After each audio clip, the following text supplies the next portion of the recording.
Iya, jadi sejak awal sebenarnya saya menginginkan tetap ada di parlemen, ada di gedung dewan, menjadi anggota DPD, anggota legislatif. Namun partai, mengusulkan menjadi wakil bupati. Nanti semuanya kembali lagi kepada data dan fakta. Datanya yaitu bahwa pertama memang elektabilitas keterpilihannya memungkinkan atau tinggi. Dan yang kedua, faktanya partai koalisi ini mau menerima kita menjadi wakil bupati dan faktanya juga ada bupati yang memang elektabilitasnya keterpilihannya tinggi itu. Jadi dasarnya dua itu data dan fakta ke depan.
Assalamualaikum warahmatullahi wabarakatuh. Waalaikumsalam warahmatullahi wabarakatuh. Bersama saya Bambang Sadrono di kanal Inspirasi Jawa Tengah. Mudah-mudahan kanal ini selalu bisa memberi inspirasi, motivasi, dan edukasi. Kami sedang mempersiapkan beberapa video wawancara untuk ikut memantau potensi dan dinamika kabupaten kota, terutama dalam menyongsong pilkada serentak, termasuk pemilihan bupati dan wakil bupati di Kabupaten Banyumas untuk periode 2024-2029. Saat ini saya sudah bersama dengan salah seorang tokoh Banyumas, yaitu Dr. Haji Supangkat SHMH. Saat ini menjabat sebagai Wakil Ketua DPRD Kabupaten Banyumas. Apa kabar Pak Supangkat? Alhamdulillah baik Mas BS. Terima kasih ini sudah dihubungi oleh Mas BS yang beberapa saat yang lalu sudah kontak lagi. Saya terima kasih karena Mas BS bagi saya itu kata orang Banyumas itu nyampleng. Nyampleng nyambet penakan lan ngangeni kayak gitu, Pak. Pak Supangkat lahir di Purwokerto 29 Agustus 1964, menyelesaikan S1 dan S2 di Universitas Jenderal Sudirman, mengawali karir sebagai advokat, kemudian aktif di politik, bergabung dengan Partai Golkar, pernah menjadi Ketua Partai Golkar Banyumas, dan saat ini menjadi Wakil Ketua DPRD Kabupaten Banyumas. Nah, Pak Supangkat, supaya lebih jelas dan tidak ada yang kelewatan walaupun singkat, mungkin bisa diceritakan perjalanan karir Pak Supangkat sejak awal sampai saat ini. Silakan Pak. Ya, terima kasih bahwa setelah saya lulus kuliah tahun 1992, saya ketemu dengan Mas Agung Widiantoro, Bupati Brebes, sekarang DPR RI dari Partai Golkar. Saya diajak untuk menjadi advokat tahun 1992. Tahun 2000, saya ketemu dengan Ibu Hajah Nur Kamilah Mahmud, anggota DPRD Provinsi Jawa Tengah saat itu.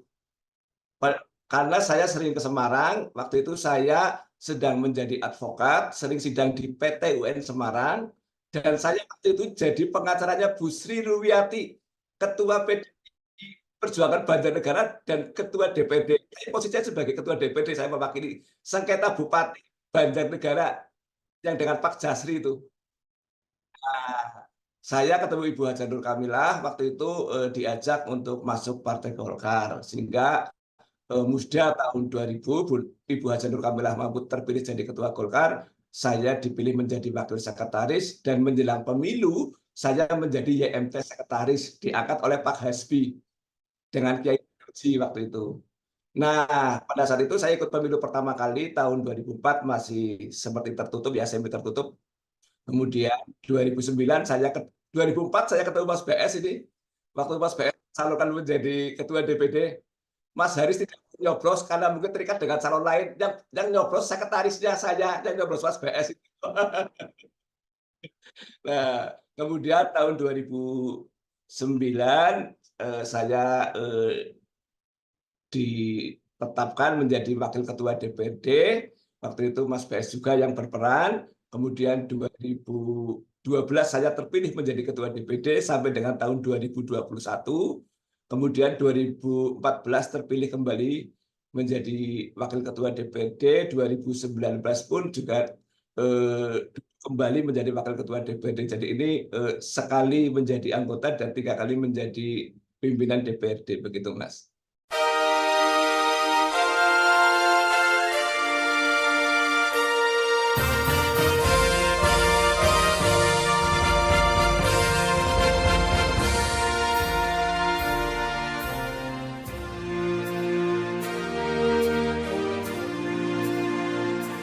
Oh iya, jadi 3 kali berturut-turut menjadi pimpinan DPRD Banyumas. Iya, 3 kali berturut-turut menjadi pimpinan DPD Kabupaten Banyumas.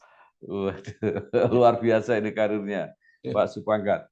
Nah, Pak Supangkat mungkin bisa cerita komposisi perolehan kursi di DPRD Banyumas untuk Pileg 2024, termasuk bagaimana hasil Partai Golkar kalau nanti diproyeksikan untuk Pilkada Kabupaten Banyumas 2024 ini. Ya. Jadi pemilu tahun 2024 kemarin, 2 bulan yang lalu, saya mengikuti pemilu sudah 5 kali. Kemarin itu menurut orang Banyumas, ini pemilu paling ugal-ugalan. Ugal-ugalan, tempurnya luar biasa. Luar biasa. Sehingga kalau boleh dibilang ini sudah 2 bulan, jarumnya sampai sekarang belum sembuh. Jarumnya itu begininya itu loh, luar biasa. Mungkin juga dialami oleh kabupaten kota yang lain. Dan kemarin Golkar turun suaranya di Banyumas yang tadinya 11% tinggal 8,5%, sehingga dari 6 kursi kehilangan 1 kursi, yaitu di daerah pemilihan 6 wilayah Cilongok dan sekitarnya. Sehingga tinggal 5 kursi. Karena 5 kursi, ternyata hasil perhitungan KPU kemarin bahwa ternyata Golkar ranking 5. Pimpinan dewannya hanya 4, Mas Bambang. Ya, sehingga pimpinan dewannya ini kalau boleh dibilang kita diganti oleh PKS. Karena ketua dewan, wakil ketua 1, wakil ketua 2-nya itu tetap, tapi wakil ketua 3-nya ini yang akhirnya lepas direbut oleh PKS. Ini kenaikan PKS tidak hanya menimpa Banyumas, Cilacap, Purbalingga, Kebumen juga sama nasibnya. Jadi ini memang kita agak penurunan di pemilu 2024. Jadi kehilangan pimpinan dewan. Iya, mungkin karena proyeksinya pimpinan dewannya tidak pangkat, maka kursinya hilang. Ya, itu yang tahu Allah Subhanahu wa Ta'ala. Ya, baik. Nah, yang menarik ya pasti Golkar pasti harus koalisi untuk mencalonkan karena hanya 5 kursi. Tetapi Ketua DPD justru sudah menyebut bahwa Golkar menyiapkan Pak Supangkat untuk ikut kontestasi setidaknya menjadi wakil bupati. Nah, Ya. ini seperti apa, Pak? Ya, betul. Beberapa saat yang lalu, 3 bulan yang lalu, memang ada rapat pleno DPD mengusulkan saya untuk menjadi wakil Bupati Banyumas di Pilkada yang akan datang. Mungkin pertimbangan DPD adalah saya kader paling senior yang masih aktif politik. Jadi ini yang menunjukkan bahwa yang paling senior mungkin barangkali saya, sehingga saya dicalonkan. Kebetulan saya ini menyiapkan dokumen pencalonan bupati itu sudah 4 kali, Pak Mas Bambang.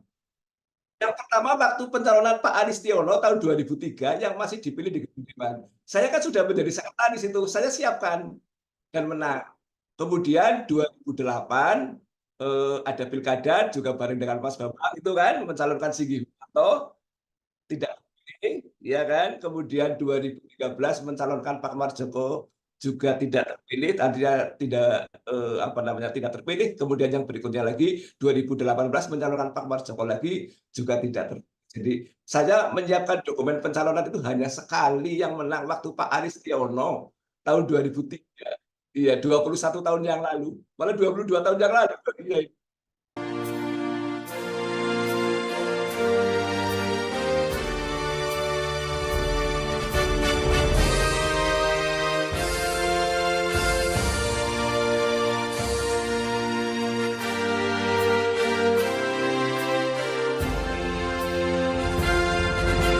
Pak Marjoko itu belum pernah berhasil ya? Pak Marjoko pernah berhasil waktu diusung oleh PKB tahun 2008. Waktu Oh, rivalnya masih Wiranto almarhum. iya, iya, iya, iya, iya, Ya. baik. Ya.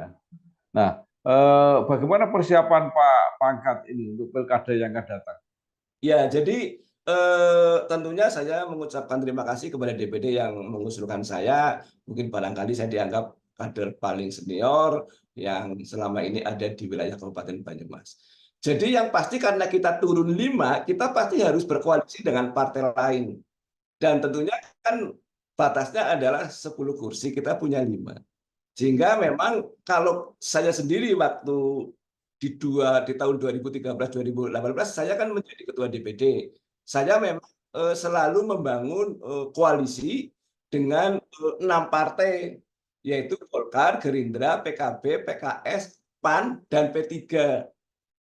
Nah, di pemilu yang sekarang ini, kalau komunikasi dengan lintas partai memang sudah sering kita bicara. Kebetulan mereka bersama-sama di gedung Dewan, Mas Bambang.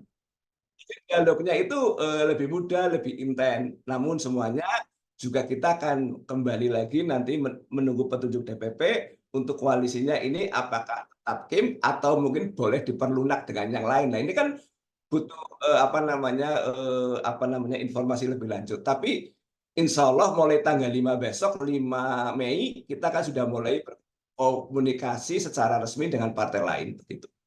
Ya, nah karena kursinya hanya 5 dan memposisikan diri hanya mengusung wakil, maka kan perlu calon bupati.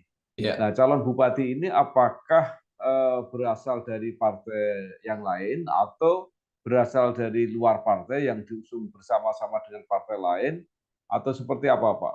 Ya. Jadi kalau yang sudah muncul, yang politikus yang ada di gedung Dewan memang belum. Tapi yang sudah terang-terangan, sudah bersosialisasi kepada masyarakat, itu ada 2 bakal calon bupati. Yang pertama itu Saudara Sadewo Trilastiono, yaitu dari PDI Perjuangan, dahulu anggota Dewan dan juga wakil bupati. Satunya lagi ini Makruf Cahyono, Sekjen MPR tempo hari itu. Nah, ini hanya baru ada 2 yang sudah melakukan sosialisasi bertemu dengan masyarakat. Tapi yang teman-teman yang ada di gedung Dewan ini sekarang sudah mulai pasang gambar. Gambarnya belum terang-terangan akan nyalon bupati atau wakil bupati, tapi menuju Banyumas yang lebih baik gitu loh. Jadi kayaknya ini ada kritikan semalam di Sokaraja ini, katanya ini calon RRI reka-reka isin itu kan. Mau ngomong aja, saya calon bupati atau wakil bupati gitu loh. Jadi yang calon bupati yang terang-terangan itu baru 2. Sehingga prediksinya kemungkinan juga ada 2 pasang, kemungkinan itu. Yang lain belum. Jadi di bahasa Banyumas itu burung ana sing kluruk maning gitu loh. Artinya jagonya. Ya. Nah, kalau Pak Sudewo kan sudah jelas bahwa dia berasal dari PDIP dan PDIP bisa mengusung calon sendiri, Ya, jadi tidak ada masalah nanti mau dapat tambahan partai lain atau tidak. ya, Nah, ya. bagaimana dengan Pak Ma'ruf? Apakah sudah mulai menggalang koalisinya? Kalau apa namanya dengan Golkar akhir-akhir ini saya belum mendengar untuk mendekati secara langsung, secara resmi ke apa ke kantor DPD Partai Golkar, tapi memang dahulu pernah hadir tahun 2022 di acara HUT Golkar itu. Nah, ini juga masih dalam tanah penjajakan apakah nanti akan bersama-sama kita atau tidak, karena yang pasti bahwa Golkar harus berkomunikasi dengan partai lain, yaitu dalam hal ini kemungkinan dengan Gerindra, kemudian berikutnya lagi dengan Demokrat yang tim itu, tapi juga yang dahulu pernah bersama-sama dengan kami di tahun 2013-2018 maju mengusung calon bupati, juga dekat yaitu PKS dan satunya lagi adalah PKB. Nah, ini apakah nanti akan bersama-sama atau tidak? Cuman tentunya masih kita komunikasikan. Insya Allah di bulan Mei akan kita mulai untuk berkomunikasi.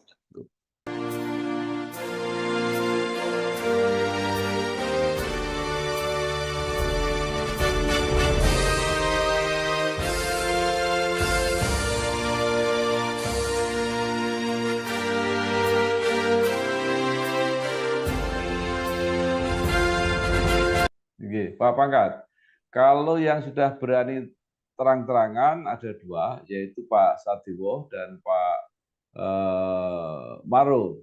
Ya, Pak Sadewo sudah pasti karena ya. partainya sudah siap, tapi Pak Maruf ini kan belum. Apakah mungkin nanti nggak ada yang berani nyalon lagi sebagai bupati, akhirnya calonnya cuma satu? Ya. Kalau ini ada cerita di gedung Dewan, kadang-kadang kita juga sering berkomunikasi. Sebenarnya rame di media sosial, ada berita bahwa pelantikan anggota Dewan ini akan mundur, Mas Bambang. Yaitu bulan November, tapi pilkadanya maju di bulan September.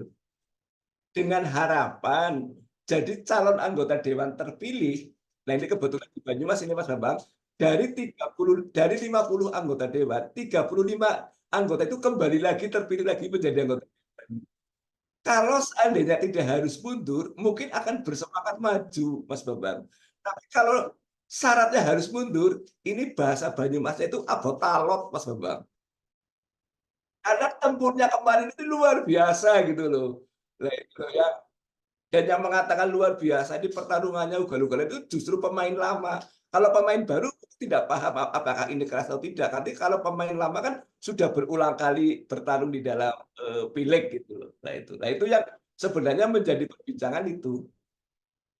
Nah, ini menarik, Pak Pangkat. Pak Pangkat sendiri kan terpilih lagi. Ya, Nah, seandainya harus memilih, apakah tetap misalnya harus mundur gitu, akan tetap menjadi calon atau lebih baik meneruskan di legislatif? ya. Jadi sejak awal sebenarnya saya menginginkan tetap ada di parlemen, ada di gedung dewan, menjadi anggota DPRD, anggota legislatif. Namun partai mengusulkan menjadi wakil bupati.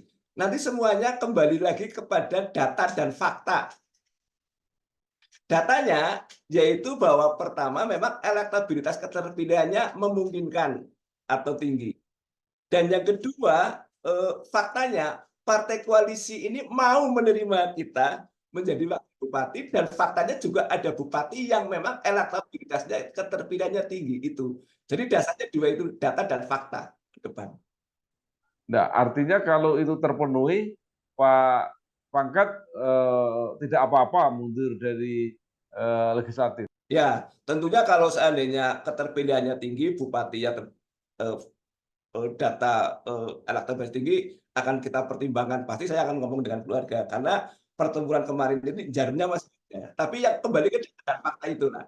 Tapi sebenarnya kita sangat berharap Mas Bambang bahwa dahulu pernah ada wacana pilkadanya maju, akhirnya mundur. Ya, sebenarnya itu kalau saya itu di Banyumas mungkin satunya lebih dari satu Mas Bambang Iya, kompetisinya. iya. Ya kan Kalau itu. kalau prediksi saya sih itu nggak mungkin. Nggak mungkin ya Mas Bes ya, Iya, meskipun ramai.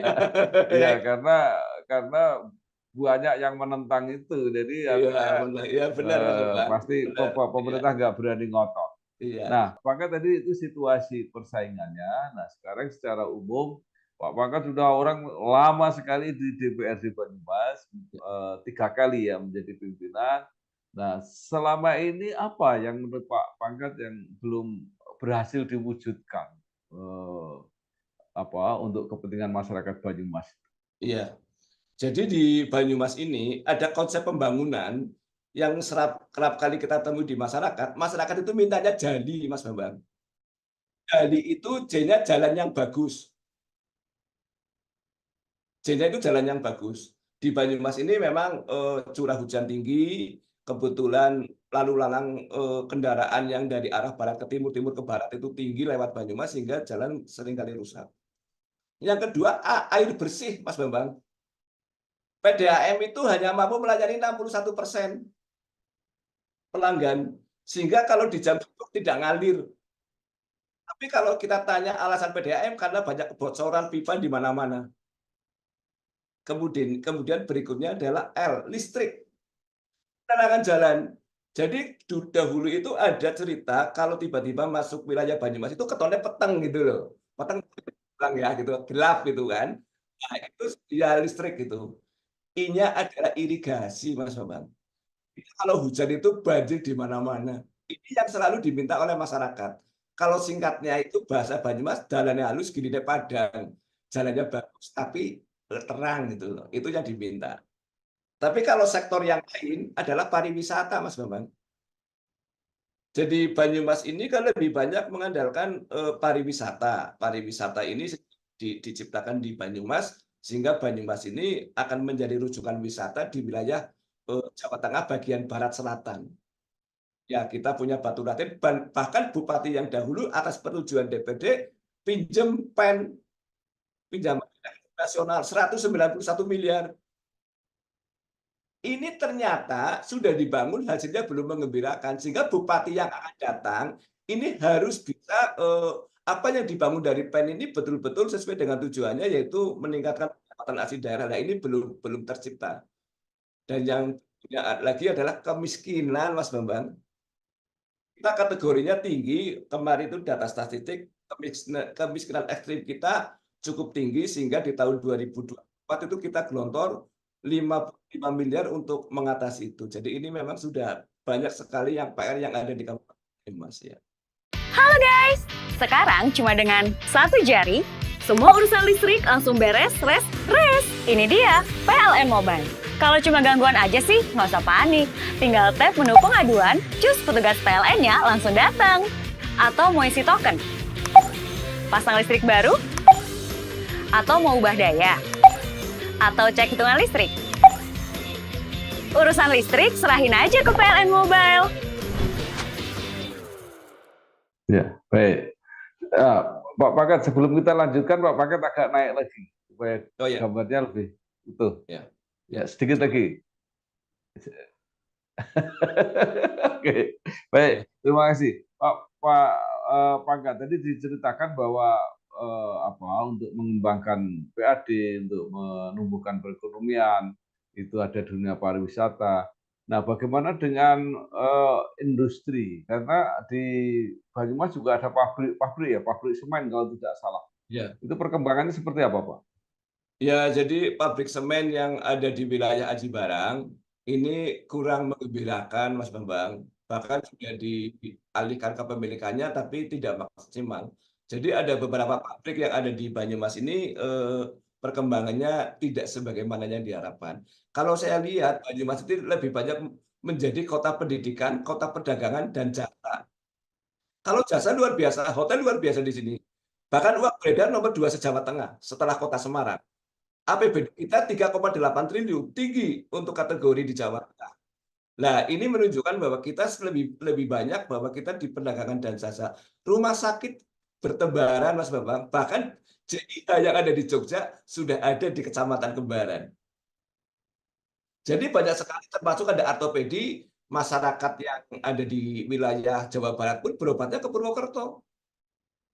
Karena memang banyak sekali spesialis-spesialis yang dianggap memiliki kualitas yang tinggi.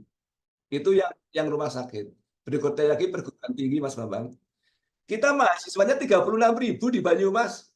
Kalau kirimannya 2 juta, satu mahasiswa mengirimkan uang 2 juta, maka bulan itu 72 miliar uang beredar. Maka UMKM mestinya itu harus berkembang. Maka sekarang kalau Mas Bambang ke Purwokerto mau beli pisang goreng bawa mobil, jangan harap bisa parkir. Naik sepeda motor, Bang. Kalau dulu waktu 2004 Mas Bambang ke Purwokerto kan masih bisa lenggang. Sekarang sudah nggak lenggang, Mas Bambang. Oke. Ya. Nah, bagaimana respon pemerintah kabupaten sendiri terhadap dunia usaha? Apakah ada BUMD yang cukup kuat, Pak, di Banyumas?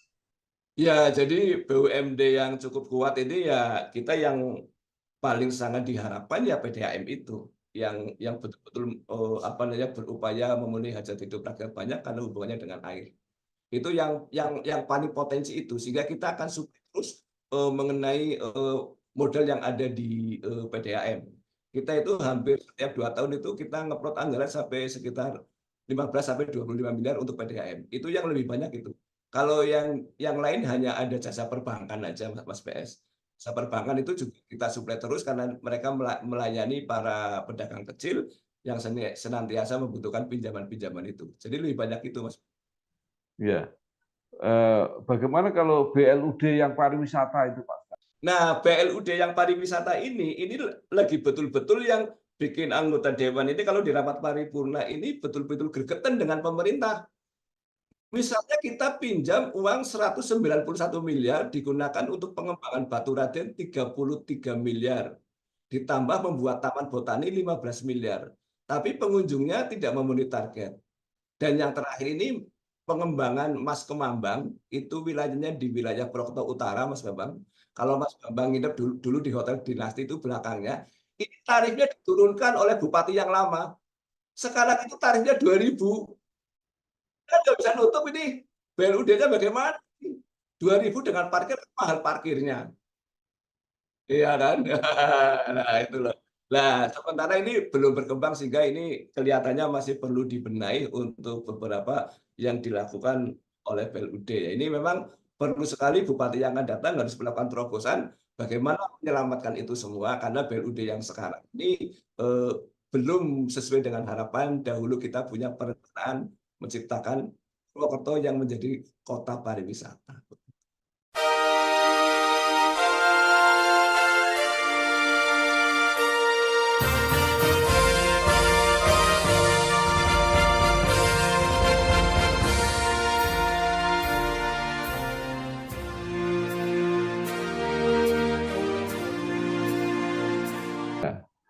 Pak Supangkat, kan jabatan itu memang tidak bisa dikejar-kejar, tetapi kalau datang kan juga tidak elok kalau dihindari. Ya.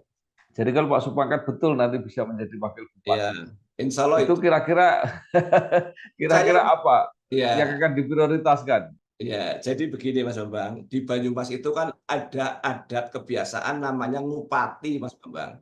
Kupat tahu ya Mas Bambang ya?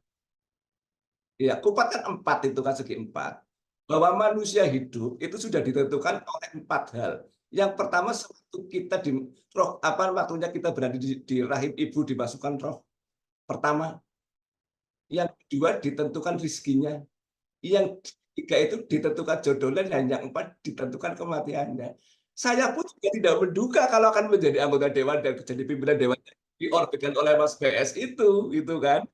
Ya, nah ini yang menunjukkan bahwa kita ya yang pasti ya sebagai kader kita ikhtiar berupaya semaksimal mungkin supaya komunikasi kita dengan lintas partai ini bisa maksimal. Kebetulan saya posisinya sekarang di DPD Partai Golkar Kabupaten Banyumas sebagai Ketua Dewan Penasehat.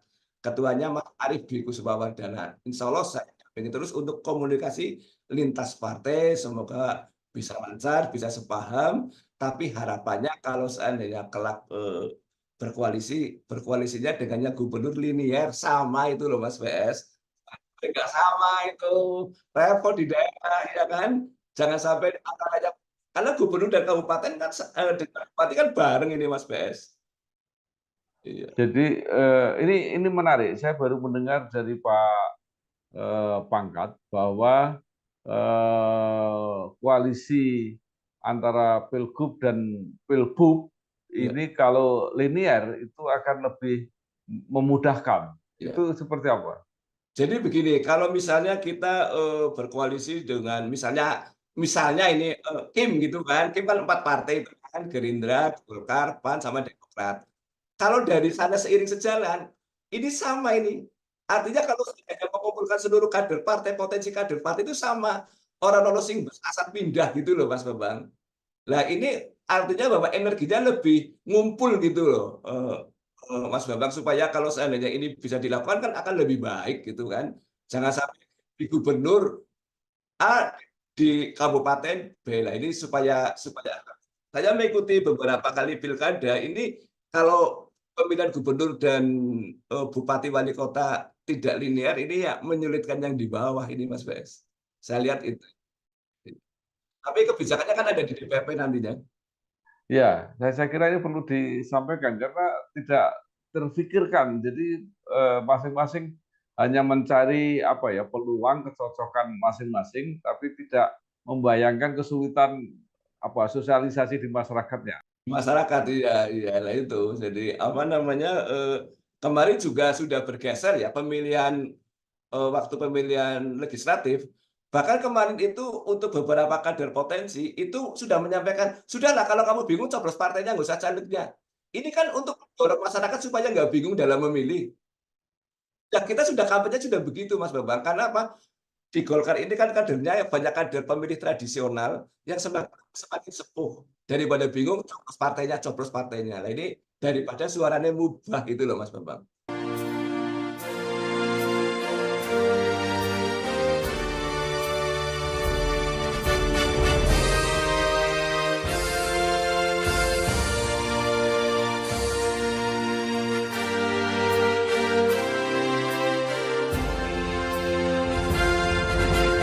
Ya, betul.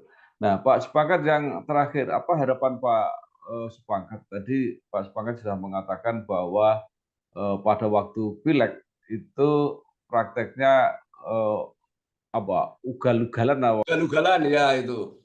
Ugalan antara amplop dengan sembako itu. Ini mohon maaf ini karena Banyumas itu ini barangkali Mas Bambang yang dari Blora, Banyumas itu terkenal dengan cablaka terus terang lan apanane. Ngomongnya itu terus terang itu. Kalau saya lapor Bambang yo kencot kayak gitu loh. Ya, nah, maksud saya pasti ini bukan sesuatu yang ideal. Nah, bagaimana caranya mencegah supaya itu tidak terjadi di pilkada? Ya, ini memang PR yang sangat sulit, Mas BS. Bahkan ada fakta calon bupati yang sudah bertemu dengan masyarakat menjelang hari raya, dikumpulkan masyarakat, calon bupati yang satu kasih sarung, yang satu kasih roti. Itu masyarakatnya di belakang itu gembrengeng ya. Gembrengeng itu kalau bahasanya Blora itu muni-muni ya, Pak ya. Ora ono sangune iki piye gitu loh. Artinya iya, pragmatisnya jadi tinggi nih. Jadi ini PR yang sulit ini. Padahal dikasih sarung sama roti. Ternyata tidak aktif ya. Semuanya pilihnya itu kalau bahasa saya itu polsek, Pak. Pol-polannya seket gitu atau polsus, 100 itu loh. Ini selalu itu ada sanggulnya enggak. Lah ini mindset ini makanya pemilu yang akan datang kalau bisa itu tertutup lah Mas Bambang. Jangan kadernya pada babak belur, tapi kalau memilih partai kan biar partai yang punya program gitu loh. Gitu. Ya, oke. Baik, luar biasa pengalaman Dr. Haji Supangkat SHMA, Wakil Ketua DPRD Kabupaten Banyumas. Mudah-mudahan apa yang disampaikan ini juga memberi inspirasi kepada masyarakat, pada pimpinan partai, kepada tim yang akan mengajukan calon baik di tingkat provinsi maupun kabupaten kota, karena pilkadanya ini serentak, saling mempengaruhi, sehingga memudahkan juru kampanyenya dan memudahkan pemilihnya. Itu kira-kira Pak Supakat. Saya kira terima kasih, semoga sukses. Amin, amin. Terima kasih. Wassalamualaikum warahmatullahi wabarakatuh. Waalaikumsalam warahmatullahi wabarakatuh.